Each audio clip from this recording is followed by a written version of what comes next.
Assalamualaikum warahmatullahi wabarakatuh.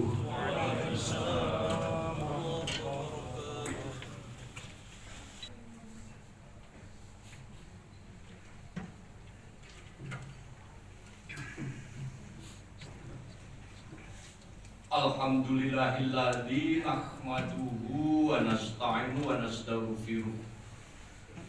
Asyhadu an la ilaha illallah wahdahu la syarika lahu wa asyhadu anna Muhammadan abduhu wa rasuluh. Allahumma sholli ala sayyidina Muhammad wa ala alihi wa sahbihi ajmain, amma ba'du fa ya ibadallah. Usikum wa nafsi bittaqwallah faqad fazal muttaqun. Ittaqullaha haqqa tuqatih wa la tamutunna illa wa antum muslimun. Wa qala aidan a'udzu billahi minasyaitonir rajim. Bismillahirrahmanirrahim.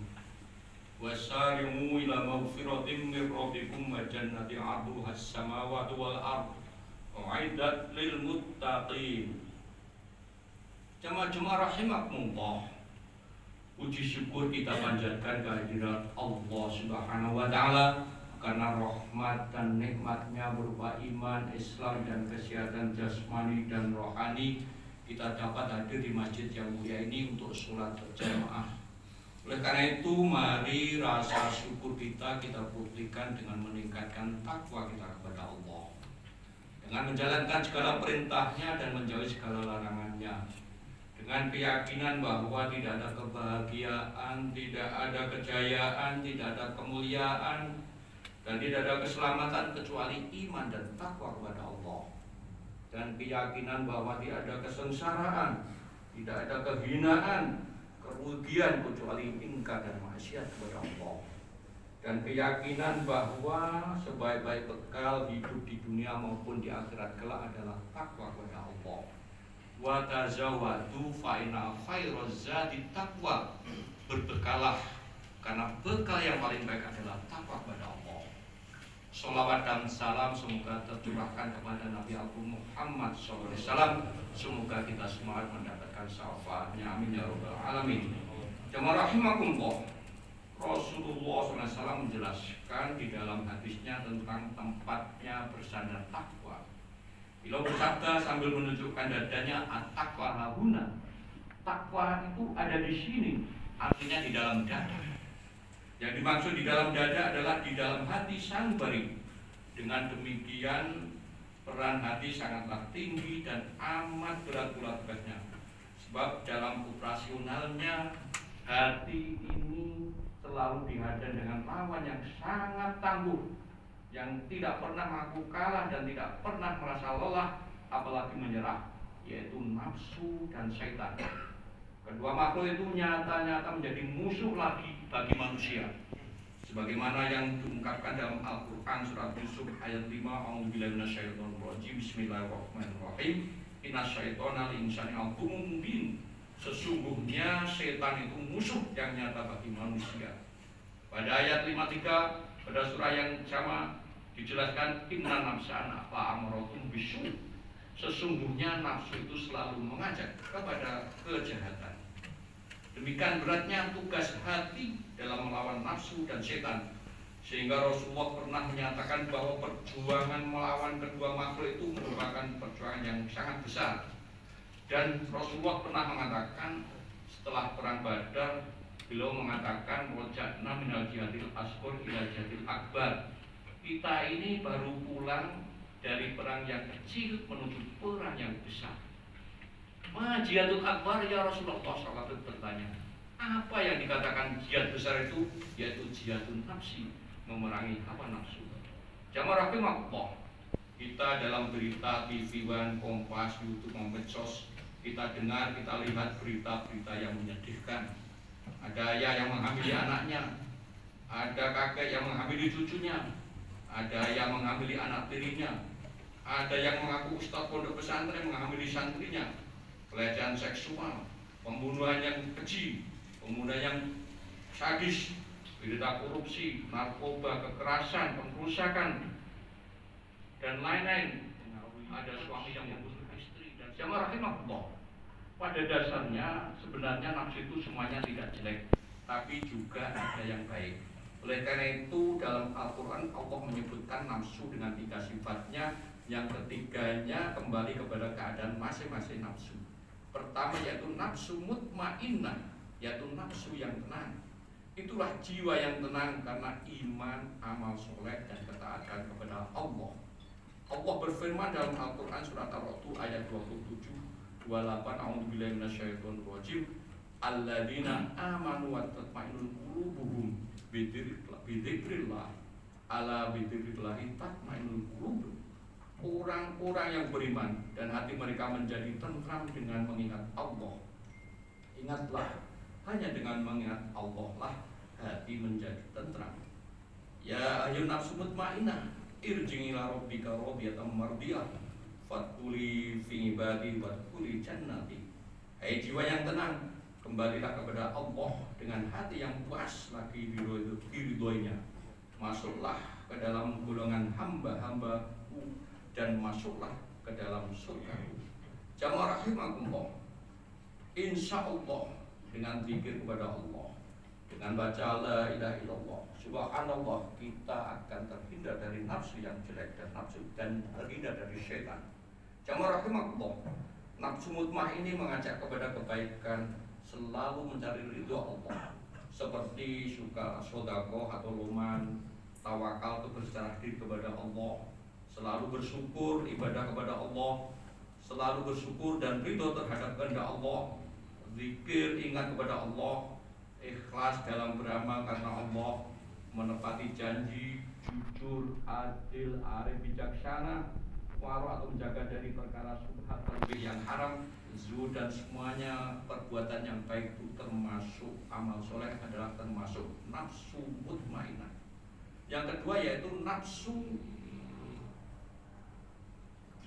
lawamah, yaitu bahasa artinya mencela, artinya orang yang mencela.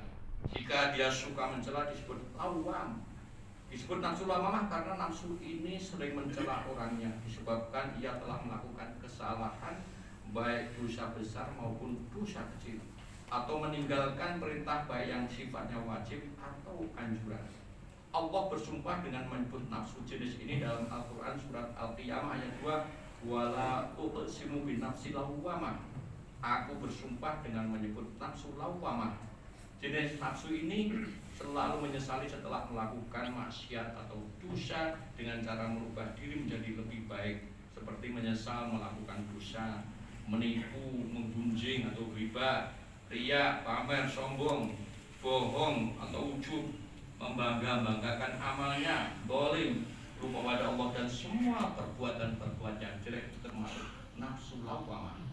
Yang ketiga yaitu nafsu amarah bisu, yaitu nafsu yang selalu mengajak pemiliknya untuk berbuat dosa, melakukan yang haram, dan memotivasi pemiliknya untuk melakukan perbuatan hina. Allah sebutkan jenis nafsu ini dalam surat Yusuf ayat 53, wa ma ubari'u nafsi inna nafsa lamaratun bisu illa ma rahima rabbi inna rabbi ghafurur rahim. Dan aku tidak membebaskan diriku dari kesalahan karena sesungguhnya nafsu itu selalu menyuruh kepada kejahatan, kecuali nafsu yang diberi rahmat oleh Allah. Sesungguhnya Allah Maha Pengampun lagi Maha Penyayang. Nafsu amarah selalu memerintahkan kejelekan dan dosa yang berulang-ulang, dan biasanya orangnya punya karakter diantaranya bakhil atau dengki, sombong, sangat cinta dunia dan lupa akhirat, senang melakukan perkara-perkara yang jelek dan hina, dolim, dan senang melanggar perintah-perintah Allah. Jamaah rahimakumullah, keadaan hati kita tergantung dari suasana jiwa. Artinya jiwa manusia bisa menjadi mutmainnah dengan sekejap, dia juga bisa berubah menjadi lawwamah sekejap, dan juga bisa langsung berubah menjadi amarah bisu. Oleh karena itu, agar kita selamat dari nafsu lawwamah, nafsu amarah, dan mendapatkan nafsu mutmainnah, jalannya adalah selalu ingat kepada Allah, iman kepada Allah, beramal soleh, dan selalu meningkatkan ketakwaan dan ketaatan. Kita upayakan sangatlah tergantung pada kemampuan hati kita di dalam melawan kedua musuhnya, yaitu setan dan nafsu. Setan yang selalu berusaha menyesatkan manusia dengan berbagai tipu dayanya, dan nafsu yang menjadi prajurit setan yang menyerang dari dalam diri manusia. Keduanya bersatu dan saling membantu untuk menjerumuskan manusia ke dalam jurang kenistaan yang paling dalam. Hanya dengan cara mendekatkan diri kepada Allah, Sang Pencipta Sang Pencipta alam, yaitu zikrullah, Sang Pencipta alam dan manusia, serta dengan memohon rahmat dan pertolongan Allah, hati kita akan mampu melalui. Itu marilah kita renungkan bersama betapa besarnya peran hati bagi seorang muslim dalam melahirkan ucapan-ucapan dan perbuatan-perbuatan yang baik dan benar. Dan marilah kita telaah baik-baik ayat-ayat dalam surat Ali Imran ayat 133 sampai 135. Wasari'u ila magfiratin min rabbikum wa jannatin 'arduha as-samawati wal ardh u'iddatil muttaqin alladzina yunfiquna fis sarra'i wad dharra'i wal kadhibina wal ghaidha wal 'afina 'anil nas wallahu yuhibbul muhsinin walladzina idza fa'alu fahsyatan aw dhalamu anfusahum dzakarullaha fastaghfiru dzunubihim wa may yaghfiru dzunuba illa Allah wa lam yusiru 'ala ma fa'alu wa hum ya'lamun. Dan bersegeralah kalian kepada ampunan Allah dan kepada surga yang luasnya seluas langit dan bumi, yang disediakan untuk orang-orang yang bertakwa, yaitu orang-orang yang menafkahkan hartanya baik di waktu lapang maupun sempit, dan orang-orang yang menahan amarahnya dan memaafkan kesalahan orang lain, yang apabila mengerjakan perbuatan keji atau menganiaya diri sendiri, mereka ingat kepada Allah, lalu mereka memohon ampun akan dosa-dosa mereka. Dan siapa lagi yang dapat mengampuni dosa selain Allah? Dan mereka tidak meneruskan perbuatan keji itu sedang mereka mengetahui. Jamaah rahimakumullah, dari ayat di atas kita dapat mengambil beberapa gambaran tentang ciri-ciri orang yang bertakwa kepada Allah, yang hatinya mampu mengendalikan nafsu dalam dirinya. Adapun ciri pertama yaitu orang yang bertakwa mau berinfak baik dalam waktu lapang maupun sempit. Hal ini sangat berat karena menyedekahkan harta dan berinfak di jalan Allah sangat bertentangan dengan sifat asal manusia, yaitu kikir atau bakhil. Dan asal sifat kikir tersebut bermula dari rasa cinta yang berlebihan terhadap dunia. Dalam Al-Quran disebutkan oleh Allah, wa innahu lihubbil khairi lasyadid, dan sesungguhnya dia sangat bakhil karena cintanya kepada harta. Dan sebetulnya seseorang yang mau berinfak di jalan Allah termasuk golongan orang-orang yang beruntung, sebab dengan berinfak sesungguhnya dia telah menjaga dirinya dari sifat kikir. Allah berfirman dalam kitabnya, wa may yuqa syuhha nafsi fa ulaika humul muflihun. Dan barang siapa yang dipelihara dari kekikiran dirinya, maka mereka itulah orang-orang yang beruntung. Dari segi sehat perjuangan hati, keutamaan berinfak dapat dilihat dari perjuangan hati mengalahkan nafsu yang mempertahankan sifat kikir. Semakin berat perjuangannya, maka semakin tinggi nilainya di sisi Allah. Jamaah rahimakumullah, oleh karena itu orang yang senang berinfak atau sedekah, Allah menjamin bisa menolak bala atau dijauhkan dari bala, bisa memadamkan kemurkaan Allah sebagaimana air mampu memadamkan api, bisa menjamin ampunan Allah, diampuni segala dosanya, bisa meraih derajat tertinggi di dalam surga. Dan orang yang senang berinfak atau bersedekah menjaminkan husnul khotimah, insyaallah kita mati husnul khotimah dan tidak mati secara mendadak. Orang yang senang berinfak atau sedekah, suka berbagi, besok akan bersama sedekahnya dan mendapatkan naungan dari Allah menuju surga. Memang kalau kita tidak biasa berinfak sedekah itu berat. Uang 100.000, uang 50.000 kalau dibawa ke mall, dibawa ke restoran berat, kecil nilainya. Uang 100.000, 50.000 kalau dibawa mall, dibawa ke restoran nilainya kecil. Tapi uang 100.000 kalau untuk sedekah, untuk berinfak berat, apalagi untuk masuk kota berat sekali. Oleh karena itu harus kita biasakan. Jamaah rahimakumullah, kedua ciri yang takwa yaitu menahan amarah. Suatu saat Rasulullah pernah bertanya pada sahabat, "Ma ta'uduna su'ata fikum?" Hai, siapakah yang kalian anggap sebagai orang yang kuat itu? Qulna alladzi la tasra'u rijal. Sahabat yang menjawab, orang yang tidak terkalahkan oleh siapapun. Orang yang kuat adalah orang yang tidak terkalahkan oleh siapapun. Qala laisa dzalik walakin alladzi yamliku nafsuhu innahu. Tidak begitu, Rasulullah bersabda. Orang yang kuat yaitu orang yang bisa mengendalikan dirinya pada saat sedang marah. Jamaah rahimakumullah, marah yang merupakan luapan emosi seringkali dimanfaatkan oleh setan untuk menyesatkan manusia. Sebab pada saat marah, kesadaran akal manusia seringkali hilang, terbawa oleh emosinya. Kemarahan massa yang meluap-luap misalnya akan sering dengan upaya destruktif seperti pembakaran, perusakan, pembunuhan, dan lain. Maka bila seseorang memperturutkan kehendak nafsunya, sudah barang tentu setan akan menuruti dan mengajaknya untuk berbuat kejahatan selamanya. Lain halnya bila hati mampu mengendalikan nafsunya, maka emosi akan dapat diredam dan amarah pun akan dapat dicegah, dan selamatlah ia dari bisikan setan yang menggodanya. Yang ketiga yaitu orang yang bertakwa memiliki ciri memaafkan kesalahan orang lain. Memaafkan kesalahan orang lain bukanlah sesuatu hal yang mudah, apalagi kesalahan yang dilakukan sangatlah menyakitkan. Pada umumnya masyarakat saat ini lebih memilih menjaga gengsi dan prestise daripada meminta maaf atau memaafkan kesalahan orang lain. Gengsi untuk saling memaafkan biasanya dipicu oleh kesombongan dan rasa dendam pada diri masing-masing. Walaupun telah banyak waktu dan sarana yang bisa digunakan untuk saling memaafkan, seperti halnya silaturahmi, ramah tamah di hari raya Idul Fitri, atau pakai SMS, video call atau telepon, dan lain sebagainya. Namun kerasnya hati melawan nafsu sombong sering juga terkalahkan. Padahal alangkah mulianya jika seseorang yang mau memaafkan kesalahan orang lain. Sedang ciri yang keempat yaitu mengakui kesalahan diri dan mau tobat. Jamaah rahimakumullah, di dunia ini tidak ada seorang pun yang luput dari kesalahan dan dosa. Sadar atau tidak sadar, lupa atau ingat, kesalahan selalu menyertai gerak-gerik dan perbuatan kita.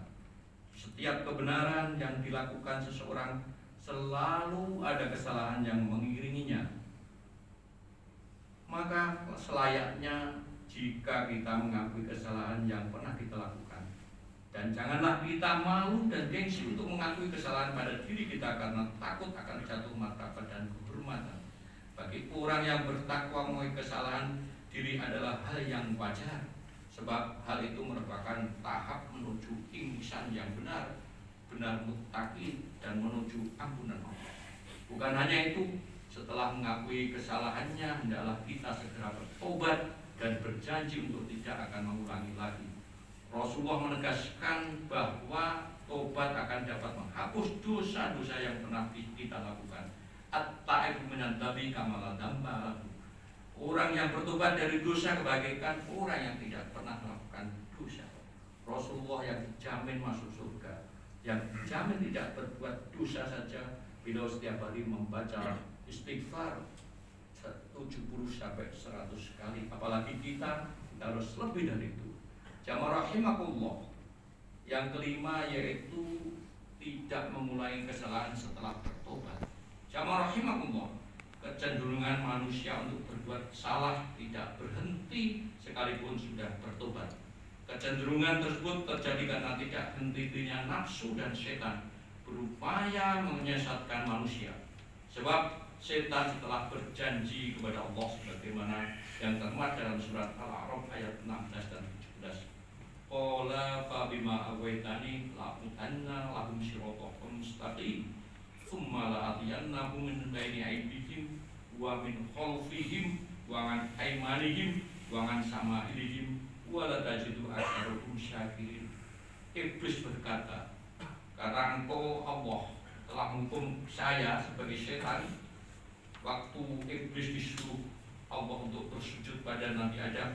Iblis menolak, maka iblis dihukum, dikeluarkan dari surga dan dibuang ke neraka.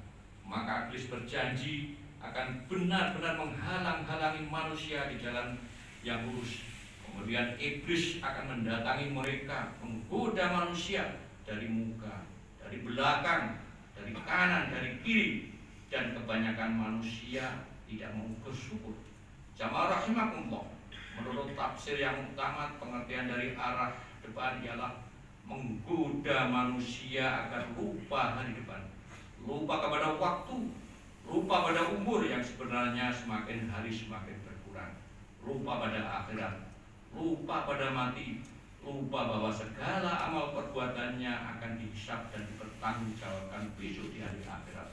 Lupa kalau mati yang dibawa hanya amal, harta, istri, jabatan, rumah, tanah, mobil tidak dibawa. Digoda manusia. Besok saja kalau sudah tua rajin ibadah, rajin sholat, rajin sedekah. Besok saja kalau sudah kaya berinfak dan bersedekah. Besok saja kalau sudah tua taubat, padahal kapan meninggalnya kita tidak tahu.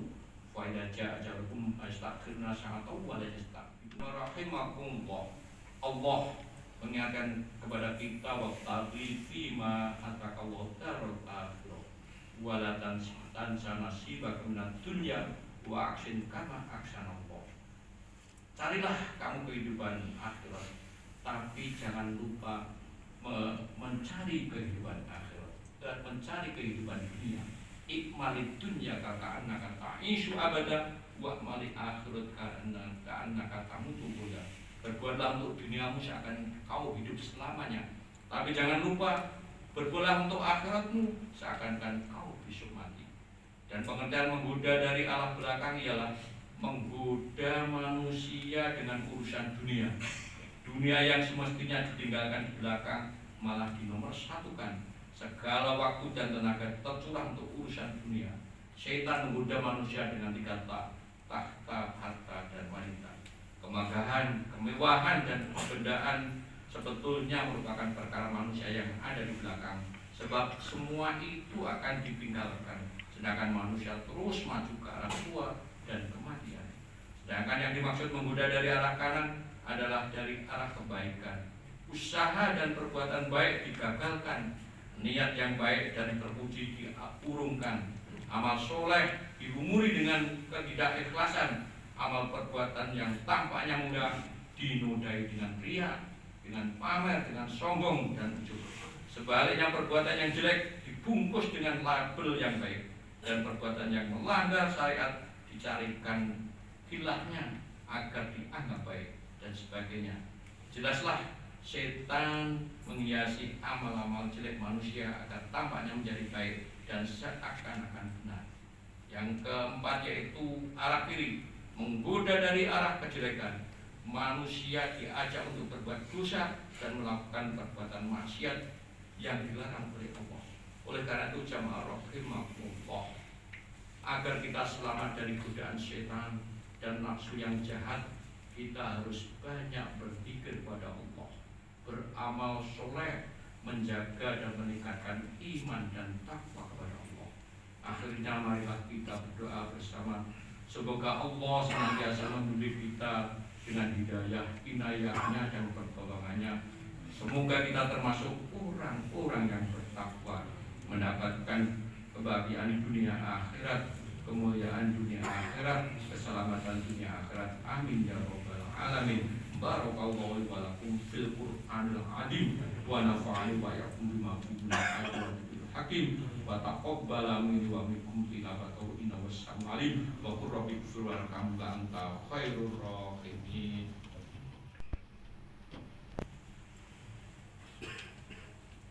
Alhamdulillahilladzi nahmaduhu wa nasta'inu wa nastaghfiruh. Asyhadu an la ilaha illallah wahdahu la syarika lahu wa asyhadu anna Muhammadan abduhu wa rasuluh. Allahumma shalli ala sayyidina Muhammad wa ala alihi wa sahbihi ajma'in. Amma ba'du fa ya ibadallah, usikum wa nafsi bi taqwallah faqad fazal muttaqun. ittaqullaha haqqa tuqatih wa la tamutunna illa wa antum muslimun. Allahumma shalli ala sayyidina Muhammad wa ala alihi wa sahbihi ajma'in warhamna mahum bi rahmatika ya arhamar rahimin. Allahumma ghafir lil muslimina wal muslimat wal mu'minina wal mu'minat al ahya'i minhum wal amwat innaka sami'un qaribun mujibud da'wat. Allahumma inna nas'aluka imanan kamilan wa yaqinan shadiqan wa lisanan dzakiran wa qalban khashi'an wal 'afwa fid dunya wa dunya wal akhirah. Allahumma barik lana fi umrina wa barik lana fi amwalina wa barik lana fi rizqina wa barik lana fi auladina. Allahumma nas'aluka ridhaka wal jannah wa na'udzubika min syaqwatika wan nar ya aziz ya rabbal alamin. Allahumma nas'aluka salamatan fid din wa afiatan fil jasadi wa barakatan fil rizqi wa taubatan qabla al maut wa maghfiratan ba'da al maut wa najatan minan nar wa afwa 'inda hisab. Rabbana hab lana min azwajina wa dhurriyyatina qurrata a'yun waj'alna lana imama wa makhtim bi husnil khatimah wa la tahmishil khatimah. Rabbana dhalamna anfusana fa illam taghfir lana wa tarhamna lanakunanna minal khasirin. Rabbana atina fid dunya hasanah wa fil akhirati hasanah wa qina adzabannar. Walhamdulillahi rabbil alamin. Ibadallah, innallaha ya'muru bil 'adli wa ihsan wa itaa'il qurba wa yanha 'anil munkari wal baghi ya'idukum la'allakum tadhakkarun. Fad'u 'ala yazkum washkuru 'ala ni'matihi yazkum wa la dzikrullahi akbar.